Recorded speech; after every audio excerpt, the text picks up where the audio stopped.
Naiinis ako sa babae na yan. Akala mo kung sino? Saling pusa naman. Hoy, wag mo nga kaming kinakausap. Saling pusa. Ako ba yung kinakausap nila? Oo, mukhang ikaw.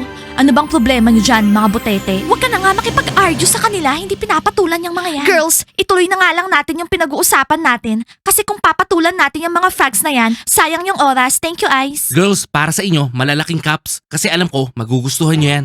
Thank you so much, Ice. Bawal ang kiss dito sa school. Wala naman makakakita sa inyo dito sa basement. Zalina, ano ka ba? Baka mamaya may camera dito, lagot tayo. Oh my God, Nat, anong nangyari sa'yo? Anong ginagawa mo dito? Panis, sorry. Ayoko nang maging loser. Walang kumakausap sa akin dito sa school. Gusto ko nang bumalik sa cheerleading team. Hindi pwede. Sinasabi ko na nga ba darating ang araw na to? Girls, sandali lang. Nat, makinig ka. Kung gusto mong bumalik sa bunny team, kailangan patunayan mo. Hindi pwede yung ugali mo na ganyan. Nakita mo yon? Hindi daw siya maglilinis ng shelter. Ang arte. Salbahe talaga yung babae na yan. Shh! Makinig tayo.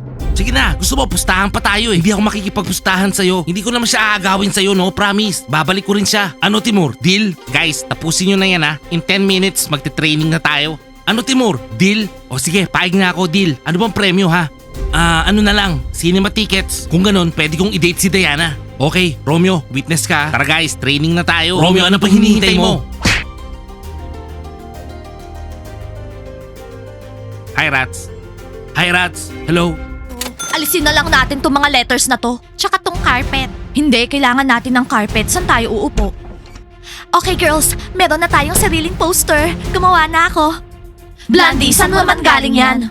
Girls, wag na kayo magtanong. Marami akong contacts. Okay, saan natin ilalagay to? Bilis, bilis. Excited na ako. Wow, Blondie, ang cool mo talaga. Patingin.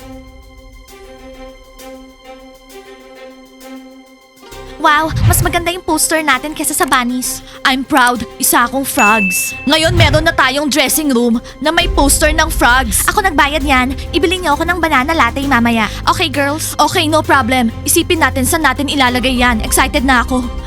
Doon!